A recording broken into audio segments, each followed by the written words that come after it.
네, 오늘은 왜 주인공은 모두 길을 떠날까라는 제목으로 하나님 말씀 증거하도록 하겠습니다. 우리가 아는 대부분의 이야기들을 생각해 보면요, 주인공이 길을 떠나는 이야기가 정말 많습니다. 그렇죠? 항상 이렇게 주인공들은 훌쩍 길을 떠납니다. 성경도 그렇습니다. 그런데 그 길 떠남이 긴 준비를 거쳐 조심스럽게 이루어지는 경우는 거의 없어요. 갑자기 훌쩍, 또 뜻하지 않게 갑작스럽게 낯설고 거친 세상에 우리가 훌쩍 던져지는 것이죠. 그래야 흥미로운 이야기가 되는 것입니다. 뻔한 얘기, 그냥 안주하고 그렇게 살면요, 뻔한 스토리 아무도 주목해주지 않는 것이죠. 저는 여러분보다 아주 조금 먼저 길을 떠났는데요, 나름 길 떠나기 위해서 모든 준비를 다 했다고 생각을 했습니다. 근데 막상 아무 소용이 없더라고요. 최고의 준비라고 생각했던 것들이 오히려 제 발목을 잡을 때도 있었습니다. 여러분, 그럼에도 저는 떠나라고 훌쩍 갑작스럽게 여러분의 안주의 장소에서 떠나라고 말씀드리고 싶습니다. 왜냐하면 반드시 떠나야만 경험할 수 있는 하나님의 놀라운 은혜가 있기 때문입니다. 자, 하나님은 오늘 아브람도 떠나라고 하시죠? 네, 주인공으로 쓰시기 위함입니다. 여러분, 주인공 되고 싶으시죠? 조연 말고 주인공. 우리 옆 사람과 이렇게 얘기하겠습니다. 주인공 되자. 조연 말고. 네, 그러면요, 떠나셔야 됩니다. 떠나셔야 돼요. 네. 하나님은 여러분도 주인공으로 쓰기를 원하십니다. 간절히 원하세요. 오늘은 그러기 위해서 알아야 할 떠남의 본질 3가지를 살펴보기를 원합니다. 첫 번째로 고정관념에서 떠나야 됩니다. 고정관념에서 떠나야 돼요. 자, 11장 앞부분을 우리가 건너뛰었습니다. 오늘 데라의 족보부터 나오는데요, 그래도 우리가 조금 빠르게 한번 다뤄보겠습니다. 자, 앞부분을 보면요, 데라의 조상인 셈의 후손의 족보가 나옵니다. 족보는요, 하나님의 메시지가 담겨 있습니다. 그냥 낳고 나왔습니다, 넘어가시면 안 돼요. 지금 11장 빨리 앞을 한번 쭉 한번 훑어보시겠어요? 핸드폰을 펴보시고요, 한번 보시기 바랍니다. 무슨 특징이 있습니까?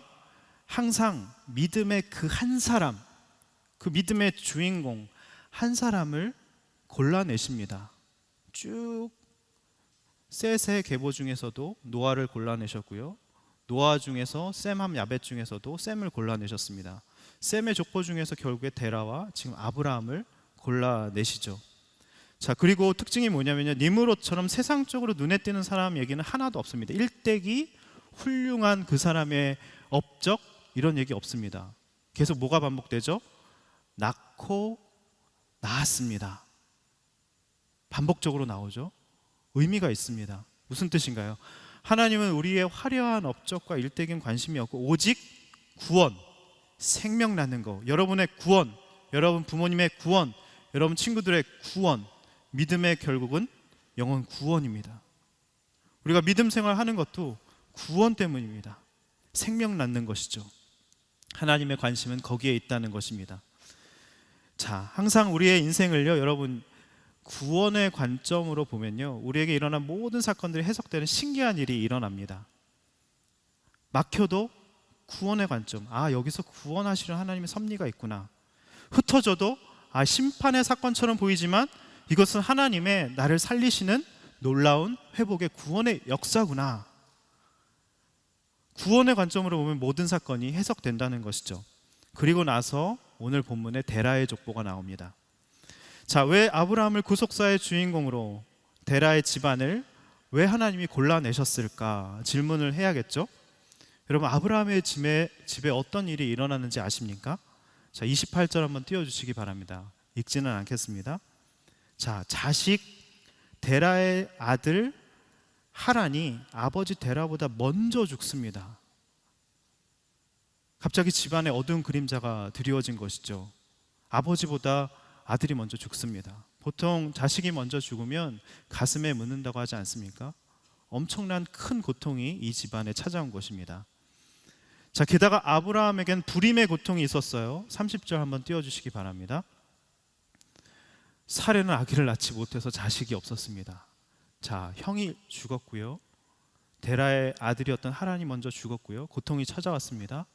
근데 지금 이 나이까지 아브라함은 자식이 없습니다. 그 당시 자식이 없다는 건 굉장히 큰 고통입니다. 자, 또 형 나홀은요, 밀가와 결혼해 부드엘이라는 아들을 낳았다라고 말씀하고 있어요. 그러니까 형은, 나홀은 자식을 너무 잘 순풍순풍 낳는 겁니다. 아브라함은 믿음의 조상으로 하나님이 불러주시는데도 불구하고 아들을 안 주세요. 굉장히 비교의식이 생겼겠죠. 하나님 왜 나에게? 자, 그리고 믿음의 자손이었지만 우상 섬기는 집안이었다고 합니다. 갈대아 우르에서 우상 섬기는 집안이었어요. 여호수아 24장 2절 보시면 여기 나와 있죠. 그들은 아브라함의 아버지며 나홀의 아버지인 데라를 비롯해 모두 다른 신을 섬기고 있었다. 굉장히 핸디캡이 많죠. 자식 일찍 죽고 불임이고, 형은 자식 잘 낳는데 나는 자식을 못 낳아. 비교되죠. 그리고 안 믿는 집안, 불신자 집안에 우상 섬기는 집안이었다는 것이죠.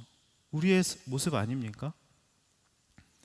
여러분, 교회를 다녀도 세상 가치관으로 사는 집이었다는 뜻입니다. 아무리 하나님 불러내셨어도 그 끊지 못하는 우상, 세상 가치관이 있었다는 것이죠.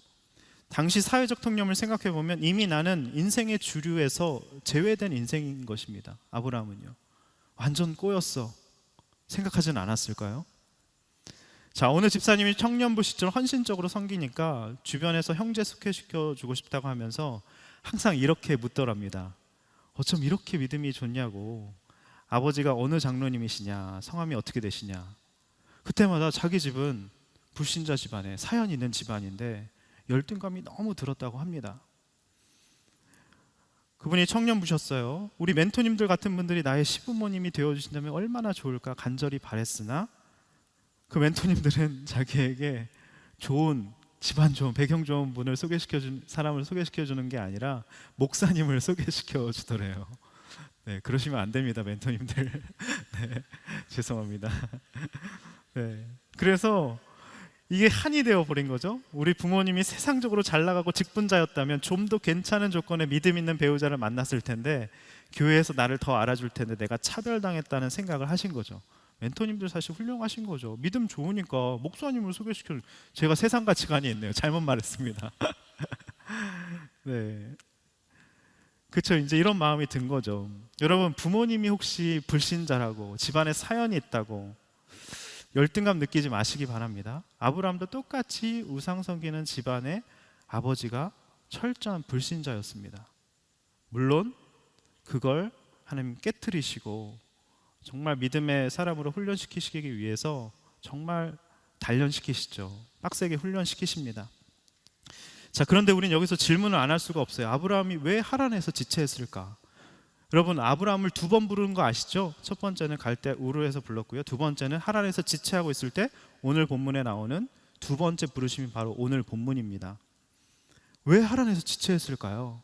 정신 번쩍 나게 하나님이 사건으로, 환경으로 부르시죠. 자, 12장 5절 띄워주시기 바랍니다. 이유가 나와 있습니다. 한번 읽어볼게요. 시작.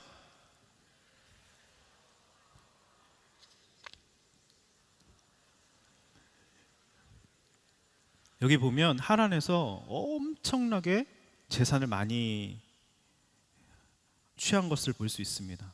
벼락부자가 된 거예요. 우리가 돈 생기고 안정이 생기면 어떻습니까? 안주하고 싶죠. 떠나기 싫습니다. 하나님 말씀 다 알아. 갈대아 우르에서 떠나라고 했지만 여기 너무 좋은데? 사실 하란은요, 이런 뜻이에요. 교차로라는 뜻입니다. 국제무역의 교차점으로 갈대아 우르보다 훨씬 더 화려한 문명의 도시였습니다. 그러니까 갈대아 우르를 떠나긴 떠났는데 하란에 완전히 눈이 휘둥그레져서 더 좋은 겁니다. 완전히 벼락부자가 돼서 주식 로또 맞아서 한 100억 부자가 된 겁니다. 왜 떠나겠어요? 안 떠나죠. 여러분, 아브라함을 여러분 대단한 믿음의 사람이라고 생각하셨죠? 아닙니다. 말씀을 잘 읽으셔야 돼요. 자, 아브라함의 집안을 한번 생각해 보십시오. 아브라함은 하란에서 번 물질을 절대 포기 못합니다. 이 물질은 내가 열심히 일해서 번 돈이야. 이 물질 곧 나 자신. 절대 못 내려놓고 있습니다. 아버지 데라는 하란이 죽은 것을 늘 곱씹으면서 이 자녀들이 또 죽을까, 어떻게 될까. 그래서 아브라함이 잘해주기만을 바라고 아마 집착했을 것 같아요.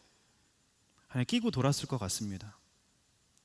아브라함아, 너는 날 섬겨야 한다면서 그렇게 서로 구원의 관점이 아니라 서로 고정관념으로 나는 성공하고 내가 돈 벌었으니까 나는 여기 얼마든지 있어도 돼. 그리고 하란은 죽었으니까 너 아브라함 나한테 효도해야 돼. 나 지켜줘야지 하면서 서로 돈과 관계에 서로 집착하면서 하란에 머물렀다는 것이죠. 자, 우리에게도 이런 뿌리 깊은 고정관념이 있어요. 나에게 무엇이 있어야만 내가 안정을 누릴 수 있다. 인정받을 수 있다.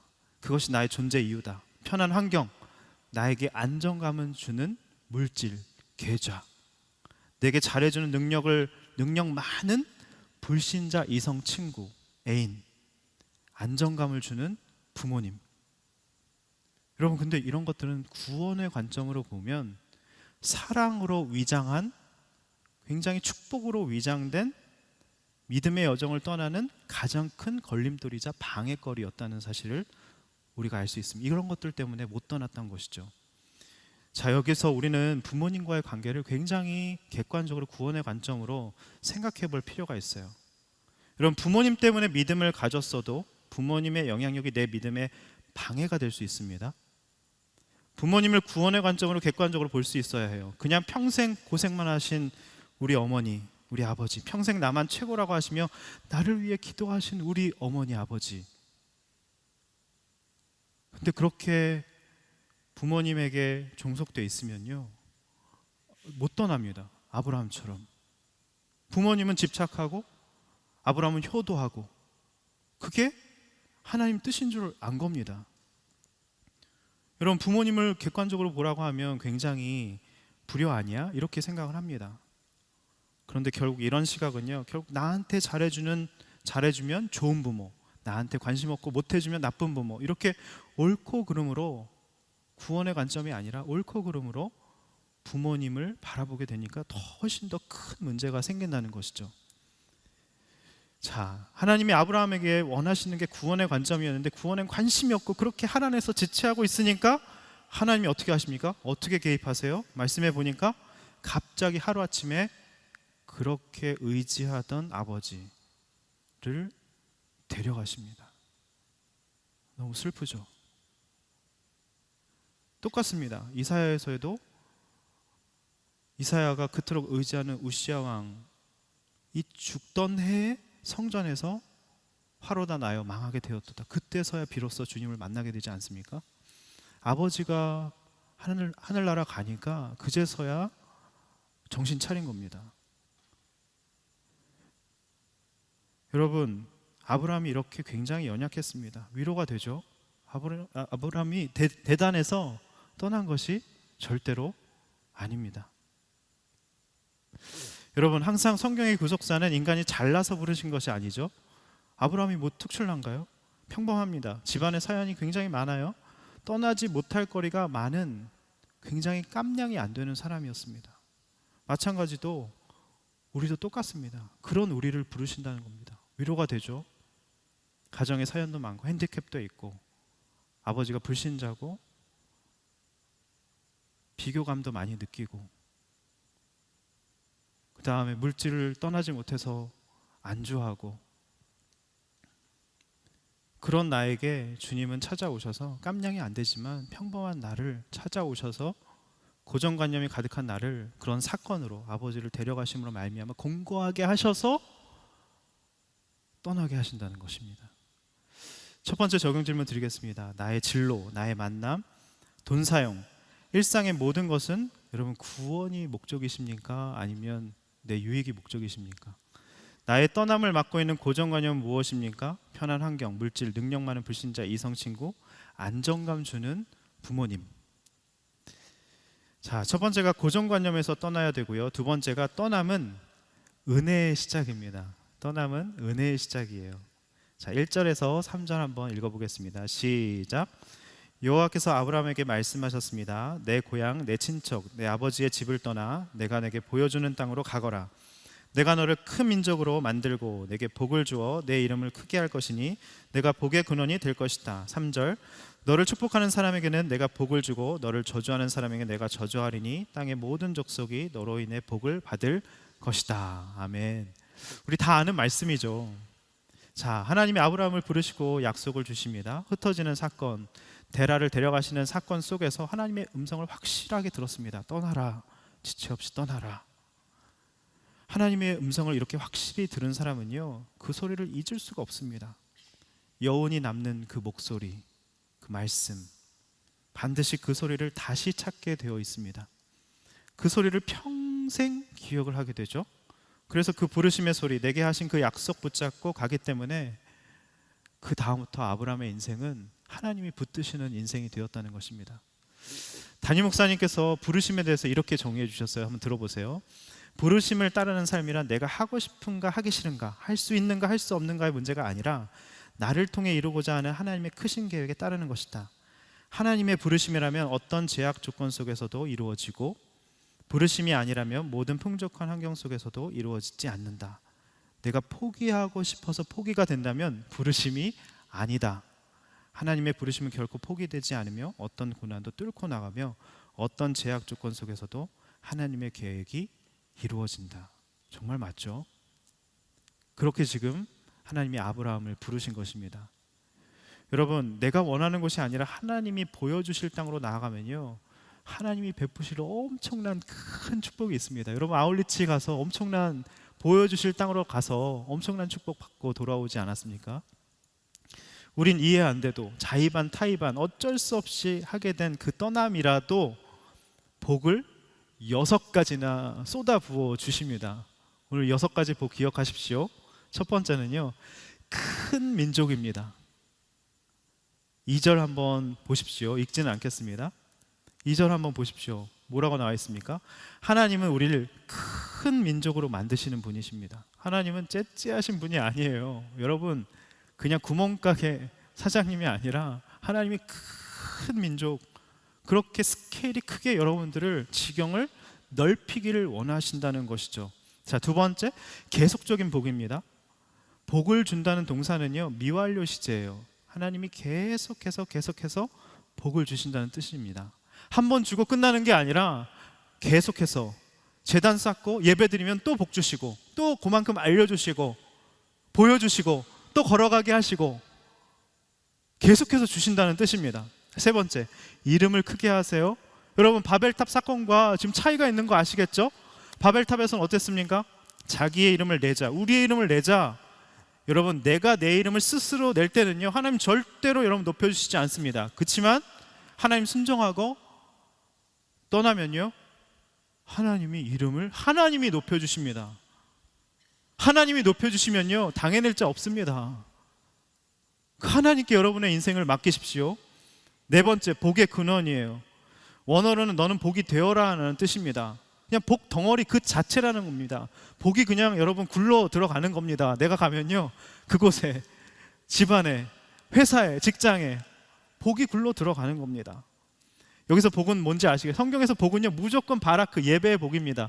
예배 드리고 하나님 말씀에 순종하고 큐티할 때 예배의 복이 있으면요, 내가 누리게 되잖아요. 흘러 넘치게 되잖아요. 생육하고 번성하고 땅에 충만하게 되잖아요. 그럼 저절로 복이 흘러가게 되는 것입니다.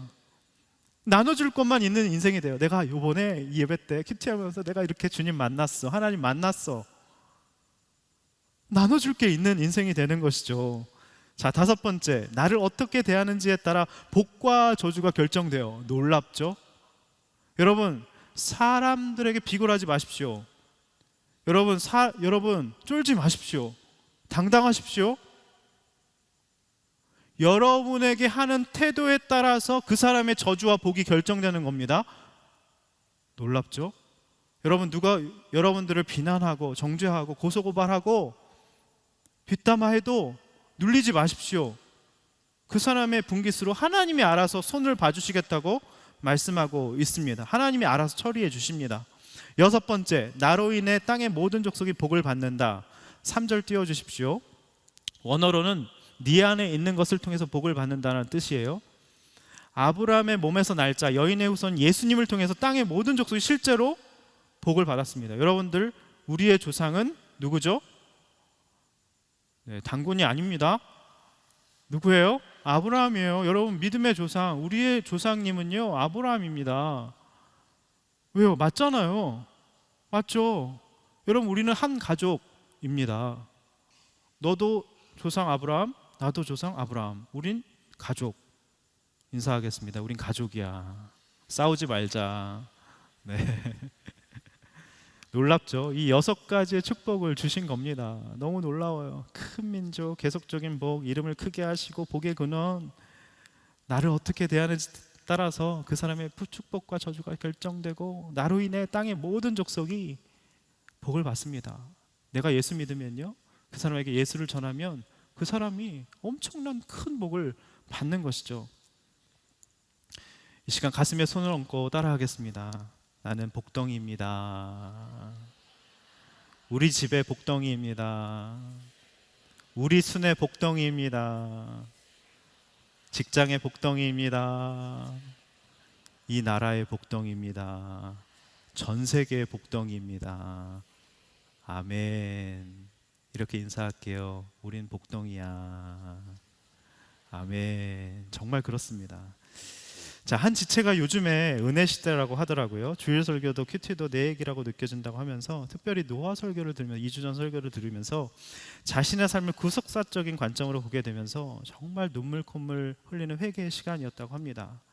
부모님을 말과 생각으로만 용서했다고 했지 진정으로 용서한 게 아니었구나. 부모님이 피해자이고 내가 가해자였구나.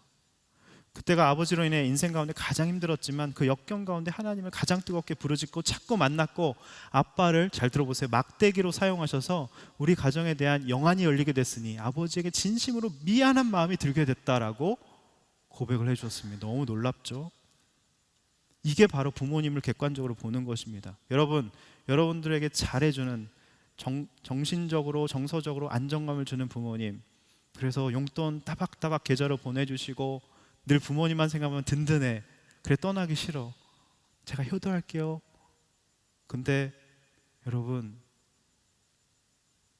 너무 이렇게 관계가 밀착되고 좋으면요, 하나님이 비집고 들어갈 틈이 없습니다.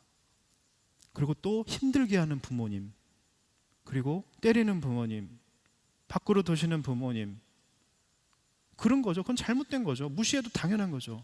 아니요, 이게 바로 옳고 그름으로 보는 태도입니다. 아무리 힘들게 했어도 그 힘든 것 때문에 내가 영안이 열리고 우리의 가정이 회복되고, 그때 중보자로, 선교사로 나를 이 집안에 파송했다는 게 깨달아졌으면 최고의 부모님입니다. 제가 늘 그러잖아요. 저희 아버지가 피해자고 제가 가해자였다고. 이게 진심으로, 그 전에 계속 얘기할 때는 안 깨달아지고 모르겠어요 목사님 막 그러면서, 저 싫어요 목사님 그렇게 얘기하는 거 싫어요 그랬는데, 예배 드리면서 한 7, 8개월 지나니까 이게 고백이 되어진 거죠. 너무 놀랐습니다. 수모임 끝나고 남자친구와도 함께 주일 설교 적용 질문을 서로 나누었대요. 가정에 대한 아픔을 남자친구에게 깊이 얘기하진 않았었는데 자기도 모르게 눈물로 모든 얘기를 하게 됐다고 해요. 남자친구는 이렇게 얘기해 줬대요. 귀하고 소중한 누구누구야. 너의 나눔이 너무 고맙고 너무 귀해. 하나님 안에서 말씀으로 살아갈 수 있는 도와주는 동역자가 되도록 나도 노력할게. 그리고 본인도 말씀드리면서 회개한 부분을 나누었다고 합니다. 이 지체야말로 부모님을 객관적으로 본 것이죠. 구원의 관점으로 본 것입니다. 남 피해자, 아버지는 가해자는 고정관념에서 떠난 것이죠. 여러분, 갈대와 우르를 떠났다고 장소적으로만 생각하시면 안 돼요. 여러분, 안주의 자리, 부요의 자리, 안락함의 자리, 돈이 주는 그런 부요의 자리, 또 부모님의 정서적 안정감, 경제적 지원, 여러분, 믿음에 그것이 방해가 될 수 있습니다. 축복이 아닙니다. 하나님은요, 그런 여러분들을 떠나게 하시려고 때로는 흩어짐의 사건, 때로는 아픔을 주세요. 여러분, 너무 사랑하셔서, 여러분들의 그 고정관념을 깨시기 위해서. 이 지체도 고향 친척 아비집을 정서적으로 완전히 떠난 겁니다. 극복을 한 거예요. 여러분, 용서하면 극복이 된 겁니다. 용서하지 않으면요, 절대 극복이 된 거 아니에요. 최고의 복수는 용서입니다. 용서하면 나를 위해서 하는 거예요. 용서는요. 이 문제가 패스가 되면 떠난 겁니다. 여러분, 특정인에게 특별한 능력을 주셔서 위대하게 하시는 것은요, 떠남이 아닙니다. 하나님의 방법이 아니에요. 항상 하나님은 그저 평범하고 싶은데 뭔가 부족해서 평범하지도 못하는 그런 나 자신, 사연도 많고 핸디캡도 있고 떠나지 못할 거리가, 방해거리가 너무나도 득실득실한 이 육신의 정욕에 사로잡혀 있는 이 땅에 속한 이 내 자아. 그래서 너무 깜냥이 안 되죠. 하나님의 사람이 될 깜냥이 안 돼요. 근데 그런 우리를 부르셔서 이끌어 가십니다. 고난을 주시고 때론 혹독한 시련도 주시면서 메시지도 키워가시고 그 사람의 성숙도 키워가시는 거죠. 여러분, 그리고 이렇게 당부드리고 싶어요. 결혼하시려면 적어도 이 정도의 나눔은 할 수 있으셔야 됩니다. 여러분, 가정의 사연 얘기하지 않고 결혼했다 경을 칩니다. 그것 때문에 이혼 사유가 되고 싸우는 부부들 많이 봤습니다. 믿음 안에서 진정으로 소통하고 나의 그런 모든 사연, 집안의 이런 내력들, 사연들, 핸디캡들 나누고 꼭 결혼하셨으면 좋겠습니다. 그리고 이런 이야기를 하면 너무 부담스러워, 나 그만 만나자, 다시 생각해보자 하면 미련 갖지 말고 헤어지십시오. 할렐루야. 네, 두 번째 적용 질문 드리겠습니다. 6가지 복을 누리고 있습니까? 6가지 한번 읽어보세요. 이런 복 누리셔야 됩니다. 네, 정말 누리셔야 돼요. 네, 우리가 잘나서 특별해서가 아니라 그냥 떠나기만 하면, 순종하기만 하면 그냥 이런 복을 쏟아 부어 주십니다. 자, 첫 번째, 고정관념에서 떠나야 한다. 두 번째, 떠남은 은혜의 시작이다. 세 번째, 믿음은 떠남에서 증명이 됩니다. 믿음은요, 여러분, 떠날 때 믿음이 어떤지 다 드러나게 돼요. 그래서 떠남은 반드시 필요합니다. 제가 그랬어요. 떠나보니까 제 믿음이 정말 겨자씨만한 믿음도 없더라고요. 제 실체를 봤습니다. 저에게 너무 필요한 떠남이었습니다. 자, 아브라함에 대한 하나님의 부르심은요, 처음부터 뚜렷하게 나타나지 않았어요. 우리는 하나님의 뜻, 하나님의 말씀, 떠나라 하면 어디, 어느 곳, 위치 지정, GPS 딱딱, 내비게이션 목적지, 이렇게 뚜렷하게 나타나지 않았어요. 말씀 듣고 그냥 떠나라, 보여줄 땅으로 가라, 보여줄게, 보여주시거나 말씀을 하시죠. 아니, GPS 찍어주시지 않았잖아요. 내비게이션 어디 가라고 말도 안 해주셨어요. 우리는 결과론적으로 가나안 땅에 갔다라고만 후행적으로 알 뿐입니다. 근데요, 말씀 듣고 막연하게 순종하고 하나님 자체가 상급이 되어서 하나님 위해 살고 싶다, 그런 마음만 있어도 떠남을 떠남으로 인정해 주십니다. 하나님이요. 예전에 이 본문을 묵상할 때 아브라함이 떠났다, 아브라함 진짜 대단하다, 우리도 아브라함처럼 믿음 있어야겠다, 이렇게 설교하고 또 묵상하고 그랬습니다. 그것만 보였어요. 근데 제가 고난을 겪고 나니까 좀 성경이 조금 열리게 됐어요. 이번에는 아브라함이 분명히 하나님 음성 듣고 떠났는데 실상은 떠나지 못한 부분이 많은 미완의 떠남이었다는 것이 굉장히 마음에 와닿습니다. 그래서 위로를 많이 받았습니다. 아무래도 제가 그런가 봅니다. 네. 떠나긴 떠났지만 목회자로서 떠나지 못한 부분이 있었기 때문에 이런 부분이 묵상이 된 것 같아요. 여러분은 어떠십니까? 네, 하나님께서 본토, 친척, 아비집 각각입니다. 각각의 from이에요. NASB를 보면요, from 완전 비분리, 완전히 분리되어 가지고 철저하게 떠나라는 뜻이었습니다. 첫 번째, 본토, 고향, 친척, 아비집. 근데 아브라함은요, 누굴 못 떠났습니까? 지금 아까 데라를 못 떠났잖아요. 아비집. 하나님이 먼저 데려가셔서 어쩔 수 없이 떠나게 됐죠. 그 다음에 친척, 누굴 데려갔어요? 누구요? 쿠폰 드리겠습니다. 정답 드리겠어요. 이따 보낼게요, 카톡. 롯, 친척이죠? 친척 떠나라 그랬잖아요. 데려갔습니다. 왜 데려갔을까요? 나홀에게 맡겼어도 됐을 거예요. 나홀은 자식 잘 낳고 거기서 갈대우르에서 잘 살았잖아요. 근데 꼭 자기가 데려가려고 합니다. 굉장히 사랑이 많은 것 같죠. 근데 거기에 교묘한 자기 계획과 자기 술수가 숨겨져 있었습니다. 하나님이 민족 주신다고 했죠. 약속 주셨잖아요. 근데 안 믿어졌어요 그게. 그래서 롯을 양자로 삼아서 후사 삼아서 대를 이어야겠다라고 생각했습니다. 하나님 그거에 대해서, 미완의 떠남에 대해서 호되게 훈련시키시죠. 어떻게 해요?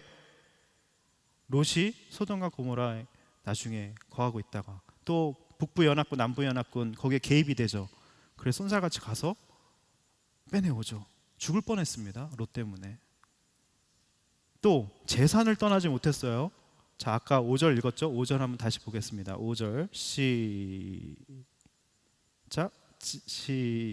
5절 재산을 떠나지 못했습니다. 제가 읽을게요. 그냥 그는 아내 사레와 조카 롯과 그들이 모은 모든 재산과 하란에서 그들이 얻은 사람들을 데리고 가나안 땅을 향해 떠나 가나안 땅에 이르렀습니다. 지금 벼락부자 된 거 지금 다 이끌고 그냥 다 끌고 갔다는 겁니다. 여러분, 후를 떠나야 돼요. 우리는 당장 내일 떠나라고 하면 백 하나 메고 떠나야 되는데 이렇게 딸린 것들이 너무나도 많습니다. 당시의 친척이나 사람들은요, 내게 소유된 사람들은요 소유 재산으로 여겼습니다. 근데 어떻게 돼요? 기근이 오자 나중에 애굽으로 가는데요, 경을 칩니다. 하도 소유와 재물이 많아가지고 기근이 오자 다 없어지고 하나님이 다 뺏어 가십니다. 그리고 나중에 어떻게 하죠? 하갈 통해서 이스마엘을 얻어들이죠. 이스마엘을 통해서 또 경을 치죠. 나중에 여기서 이스라엘을 힘들게 하는 민족이 나오잖아요. 이스마엘 민족이 나오지 않습니까? 여러분, 구원의 사명의 가장 큰 방해물이 뭔지 아십니까? 나의 재산이 나를 지켜준다는, 나의 계좌가, 나의 주식이 나의 미래를 보장해 준다는 생각입니다. 그것도 맞는데 그것이 전부는 아닌 것이죠. 자, 그런데 왜 하나님은 이렇게 미완의 떠남을 허락하셨을까? 아브라함에게 일부러 훈련을 위해서 허락하신 겁니다. 여러분, 항상 내가 데려가야 하는 내 사람, 내가 좋은 사람, 절대로 싫은 사람, 절대로 포기 못하는 돈 욕심, 이런 생각들로부터 우리가 떠나야 되는데요, 이래야만 해, 이것은 안 돼 하는 하나님보다 앞선 나의 열심과 이런 모든 노력들은요 항상 대가를 치르게 되어 있습니다. 반드시요. 자, 여호수아에 오니까 여러분들이 정말 떠남과 헌신의 연습이 잘 되어 계셔서 매번 도전을 받습니다. 튀르키예 갔다 왔는데요, 한 자매는요 또 휴가를 내고 또 갔습니다. 자기가 만난 친구에게 다시 복음을 전하고 만나고 싶어서 또 거기 순장님과 같이 두 명이서 기도 제목을, 기도 카드를 다시 만들어가지고 나눠주고 지금 거기에 가 있습니다. 결혼식도 가고 장기로 헌신할 것 같아요. 할렐루야. 너무 대단하죠? 또 어떤 신혼부부가 교회 개척에 쓰이게 해달라고 헌금을 하신 적이 있습니다. 신혼 시절 때 굉장히 큰 액수일 텐데 나의 기득권을 내려놓는 모습이 너무나도 귀하게 여겨졌습니다. 여러분, 떠남도 헌신도 연습해야 하는 것임을 느낍니다. 원래 엄청난 믿음의 결단은요 매일 사소한 순종이 쌓여서 이루어지는 것이죠. 자, 그런데 본문에 보면 가나안 땅에 도착했다고 나오는데 정말 또 이상한 점이 나옵니다. 6절 한번 띄워주세요. 6절 띄워주세요. 가나안 땅을 지나 지금 하란을 지나서 저쪽 북쪽에, 지금 이스라엘 북쪽에 갈릴리 지방에 도착한 거예요. 굉장히 푸르른 지역이죠. 옥토 지역입니다. 근데 거기서 또 이상하게 또 내려와요. 세겜으로 옵니다. 6절에 보니까 세겜 땅 모래의 큰 나무 앞에 이르렀다고 하죠. 또 8절 한번 띄워줘 보세요. 8절에 보니까 또 내려와서 베델 동쪽에 있는 산에 장막을 쳤다고 나오고 있습니다. 자, 9절도 한번 띄워주세요. 마지막 절입니다. 계속 이동해서 가나안 땅에 지금 들어왔는데 계속해서 이동해서 지금 네게브 사막까지 지금 왔다고 합니다. 뭔가 이상하지 않습니까? 분명 가나안 땅에 도착했는데 계속 낙원해처럼 떠돌아다니고 있습니다. 점점 남방으로 지금 가고 있어요. 왜 그랬을까? 찬찬히 묵상해 봤습니다. 12장 1절을 보니까 한번 띄워주세요. 12장 1절을 보니까 하나님이 보여줄 땅으로 가라 하셨어요. 어디다 GPS 찍어주시지 않으셨습니다. 히브리서 11장 8절 한번 보겠습니다. 11장 8절 한번 보겠습니다. 제가 한번 읽어볼게요. 믿음으로 아브라함은 부르심을 받았을 때 순종의 장차 유업으로 받을 곳으로 나아갔습니다. 그런데 그는 어디로 가는지 알지 못하고 나아갔습니다. 어디로 가는지 몰랐다는 겁니다. 근데 가나안 땅에 와 있는데 원주민들이 텃세가 너무 심한 거예요. 또 제단 쌓고 예배드리다 보니까 하나님이 조금 이렇게 가봐 하다 보니까 지금 남방에 사막까지 와 있게 된 것입니다. 우리는 여기서 굉장히 중요한 사실을 발견할 수 있어요. 정확한 목적지를 우리 인생 가운데 하나님 안 알려주신다는 겁니다. 아브라함도 안 알려주셨어요. 여러분에게도 절대로 알려주시지 않습니다. 언제 어떻게 알려주시죠? 조금씩 알려주세요. 7절 8절을 보니까 한번 여러분 찾아보세요. 7절 8절 보니까 제단을 쌓았습니다. 7절 띄워주세요. 제단을 쌓았습니다 라고 나와 있죠. 8절을 보니까 제단을 쌓고 여호와의 이름을 불렀습니다. 그러니까 이런 거예요. 명확한 GPS는 찍어주시지 않되 보여주실 땅으로 그렇게 제단 쌓고, 제단 쌓다는 게 예배 드리는 거죠. 예배 드렸더니 조금 보여주시고 그만큼 한 걸음 나아갈 수 있도록 또 보여주시고. 여러분 시편 119편 105절 한번 읽어보겠습니다. 다 같이 한번 읽어볼게요. 시편 119편 105절 시작. 주의 말씀은 내 발의 등이요 내 길의 빛이니이다. 여러분 주의 말씀은요 우리가 예배 드릴 때 분명히 들립니다. 뚫고 들어옵니다. 승민아 너 이렇게 했으면 좋겠어 알려주십니다. 근데 서치라이트가 아니라요 호롱불입니다. 저 멀리까지 알려주시는 것이 아니라 한 발자국 내디딜 수 있는 그만큼만 보여주신다는 게 주의 말씀이라는 뜻이, 이 말씀의 뜻입니다. 하나님은요 여러분 하나님의 인도하심 오해할 때가 많아요. 거대한 청사진, 몇 살 때 뭐가 되고 누굴 만나고 누구와 배우자 만나서 너는 결혼해, 점치듯이 절대로 알려주시지 않습니다. 후행지표입니다. 지나가 보니까 아 그렇구나 알게 되는 것이죠. 아 지나가 보니까 가나안 땅에 와 있게 됐네. 이게 맞는 것이죠. 여러분 우리의 인생의 목적지는요 이 땅이 아닙니다. 가나안 땅에 왔어도 계속해서 끊임없이 주님의 음성을 듣고 유랑하고 나그네처럼 떠돌아다니는 것이 우리의 인생이라는 것입니다. 우리의 영원한 본향은 천국이에요. 우리의 정체성 이 땅에서 나그네입니다. 내가 원하는 곳이 아니라 언제든지 어디로든지 하나님이 보내시는 곳으로 가라고 하십니다.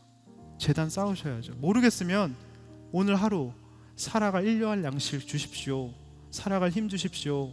어떻게 해야 될지 알려주십시오. 제단 쌓으면요 그만큼 알려주십니다. 여러분 떠남에도 여러 종류의 떠남이 있어요. 내 힘으로 멋있게 떠나야지, 화려하게 박수 받으면서 떠나야지. 여러분 그거는 성경적인 떠남이 아닙니다. 무한 자긍감으로 내 힘으로 떠나는 것 진짜 떠남이 아닙니다. 여러분 그리고 도망가는 걸 난 떠나는 거야 합리화하지 마시기 바랍니다. 여러분 아브라함의 떠남은요 하나님이 주어였어요. 하나님이 상황 환경으로 떠나게 하셨고 끊임없는 훈련의 연속이었습니다. 앞으로 이제 아브라함의 믿음의 여정 우리 같이 해나갈 겁니다.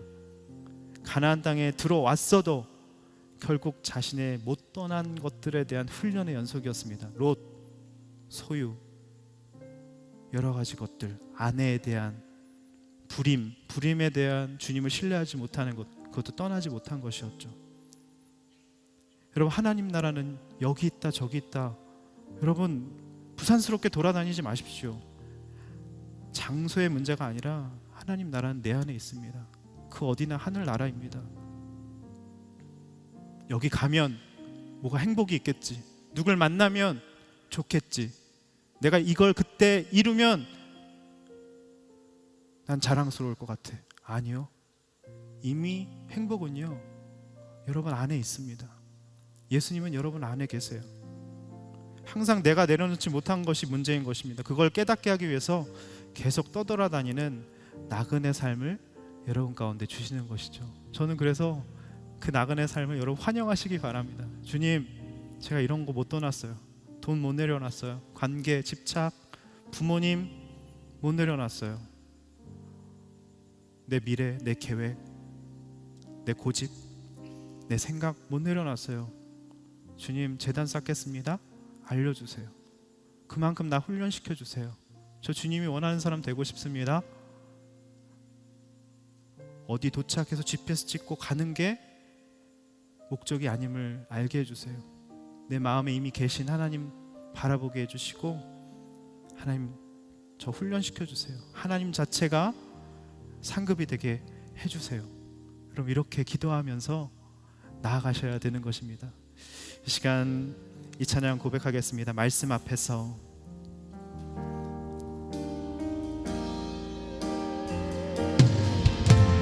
말씀 앞에서 경외함으로 주께 홀로 섭니다. 생명의 말씀 읽고 순종해 주를 예배합니다. 기록된 말씀, 기록된 말씀 힘이 있어서 진리로 우리 거룩해 하며, 거룩한 말씀 세세 영원히 복음이 되어 말씀하시네. 하나님 말씀에 두려워 떠는 자, 그 말씀에 생명을 거는 자, 그 말씀에 생명을 거는 자, 간 사람 찾으시는 주님의 약속을 믿어. 하나님 말씀에 운명을 거는 자, 거는 자, 순종하며 주 따라가는 자, 영원한 하나님 나라 일어날 주의 교회여 일어나. 하나님 말씀에 두려워 떠는 자,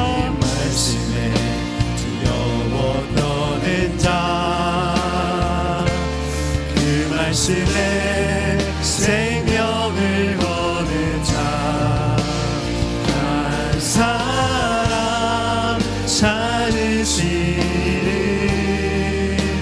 주님의 약속을 믿어.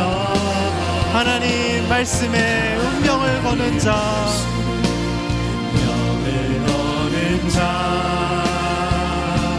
순종하며 주가 향하는 자, 영원한 하나님 나라 일어날 주의 교회여 일어나라. 우리 시간 기도하기 원합니다. 하나님, 내가 갈대와 의로와 하란에서 떠나길 원합니다. 하나님, 나의 진로와 나의 만남, 돈 사용, 일상의 모든 것이 구원의 목적인지 오늘 심각하게 돌아보게 하여 주시옵소서. 하나님, 편한 환경과 물질과 능력 많음과 불신자 이성 친구와 안정감 주는 부모님, 이것이 하나님 믿음의 여정을 나아가게 하는 방해라고 하십니다. 하나님, 아브라함에게 찾아오셔서 호되게 일깨워 주시기 위해서 때로는 아픔을 허락하신다고 하셨는데, 하나님, 내가 이 땅에 안주하는 모든 것 내려놓게 하여 주시옵소서. 흩어짐의 사건과 하나님 헤어짐의 아픔 속에서 주님만 붙들며 나아가는 인생 될 수 있도록 인도하여 주시옵소서. 하나님, 떠나기만 하면, 하나님 음성을 확실히 듣기만 하면, 하나님 위에 살고자 하는 그 조그마한 마음만 있기만 하면 오늘 6가지 복을 부어주신다고 하셨습니다. 큰 민족과 계속적인 복과 이름을 크게 하시고 복의 근원이 되게 하시고 하나님 놀라운 복과 저주가 결정되는 하나님 인생으로 하나님 나로 인해 땅의 모든 족속이 복을 받는다고 하셨는데 하나님 내가 복덩이가 되게 하여 주시옵소서. 하나님 그렇게 순종함으로 떠나게 하여 주시옵소서. 그리고 마지막에 하나님 기도할 때 하나님 믿음은 떠남에서 증명된다고 하셨습니다. 하나님 떠나지 못한 것들, 하나님 본토 친척 아비집 떠나지 못한 것들, 롯을 떠나지 못한 것들, 재산을 떠나지 못한 것들, 하나님 이 시간 모든 것들을 다 내려놓고 하나님 나의 모든 사소한 순종과 하나님 떠남의 헌신의 연습이 쌓여서 하나님 나의 인생을 하나님 나의 인생이 될 수 있도록 인도하여 주시옵소서. 다 같이 주여 한번 부르고 한 번만 기도하겠습니다. 주여. 하나님 오늘 놀라운 주님의 축복을 주신다고 말씀해 주시니 감사합니다.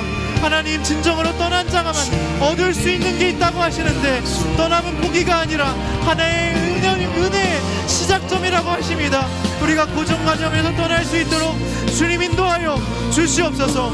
하나님 나의 편한 환경과 물질과 능력 많음과 불신자의 성친구와 안정을 주는 모든 주모님과 하나님 모든 것들에서 떠날 수 있도록 주님 인도하여 주시옵소서. 하나님 데라를 데려가셔서 하나님 개입하셔서 환경을 통해서 아브라함처럼 하나님 연약하고 하나님 부족한 사람을 통해서 하나님 놀라운 축복을 이뤄가신다는 것을 오늘 깨닫습니다. 부족하고 감량이 안 되고 너무나도 평범하고 하나님 고정관념이 가는 나를 깨달으시고 하나님 부르신다는 것을 우리가 깨달아 알 수 있도록 주님 인도하여 주시옵소서. 하나님 이 6가지 복을 허락하여 주시옵소서. 큰 민족과 계속적인 복과 이름을 크게 하시고 복의 근원이 되게 하여 주시고 하나님 복과 저주가 나에게 어떻게 대하는지가 결정되는 인생, 나로 인해 땅의 모든 족속이 복을 받는 인생 될 수 있도록 주님 인도하여 주시옵소서. 나를 복덩이로 삼아주신 주님, 그렇게 주님 앞에 구하고 간절히 기도하며 나아갈 수 있는 인생 될 수 있도록 주님 인도하여 주시옵소서.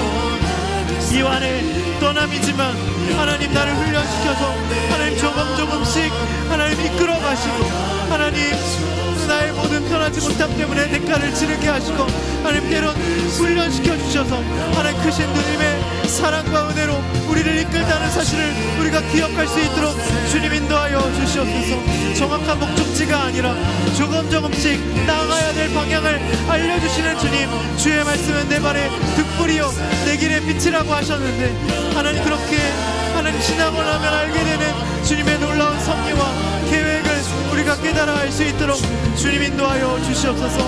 하나님 그렇게 주님 앞에 나그네 같은 인생길을 걸어갈 수 있도록 주님 인도하여 주시고 믿음은 떠남에서 증명된다는 사실을 하나님 우리가 믿음으로 들고 나아갈 수 있도록 주님 인도하여 주시옵소서. 주님 순종하며 나가게 하여 주시옵소서. 연약한 내 인생을 주님 붙들어 주시고 인도하여 주시옵소서. 우리 사랑하는 모든 청년들 하나님 모든 축복을 허락하여 주시옵소서.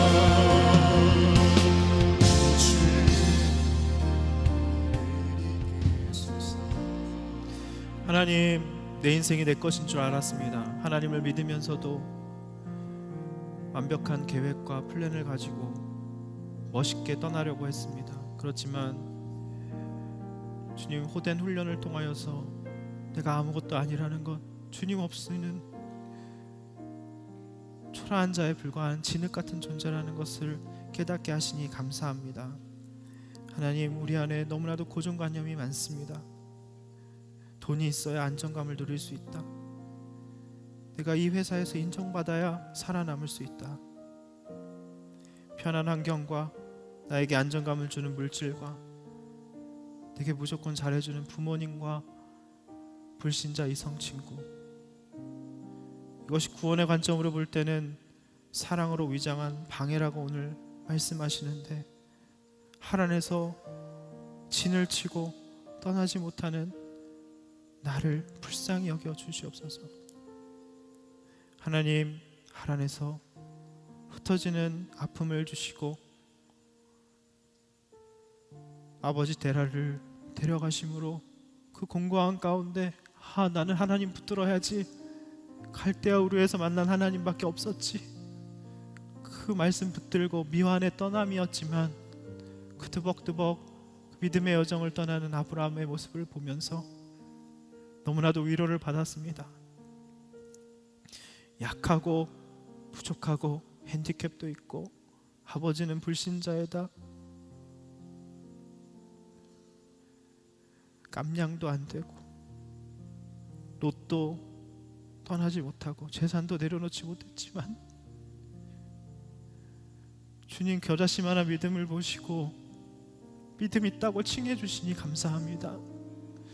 하나님, 우리 사랑하는 청년들 젊은 시절부터 오늘 아웃리치 영상에서도 보았지만 이렇게 떠나는 것을 연습하고 돈을 내려놓고 부모님을 객관적으로 보며 내가 가해자라고 눈물 흘리며 콧물 흘리며 고백합니다. 이 사랑하는 청년들 주님 축복하여 주시옵소서. 하나님, 그리하여서 오늘 나온 6가지 복을 쏟아 부어 주시옵소서. 큰 민족이 되게 해주시고 계속적인 복을 부어주시고 하나님, 우리 사랑하는 청년들의 이름을 크게 해주시옵소서.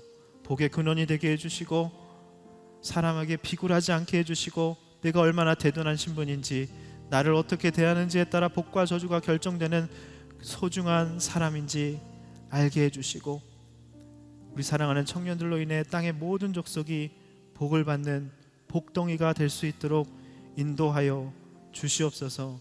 하나님, 주님의 인도하심은 GPS가 아니라 내비게이션이 아니라 제단 쌓을 때마다 호롱불로 한 발자국씩 보여주시는 주님이시라는 것을 알게 되었습니다.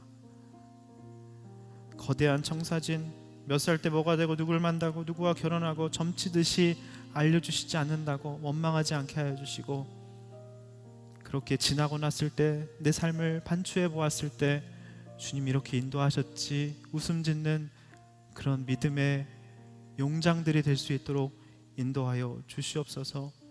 하나님, 특별히 가나안 땅에 왔어도 계속해서 유랑하고 나그네처럼 떠돌았던 아브라함처럼 우리 안에 내려놓지 못하는 그런 모든 것들 훈련시켜 주시고 하나님 한 자체가 상급이 되어서 예배하며 바라크의 복을 누리며 살아갈 수 있도록 우리 모두를 축복하여 주시옵소서.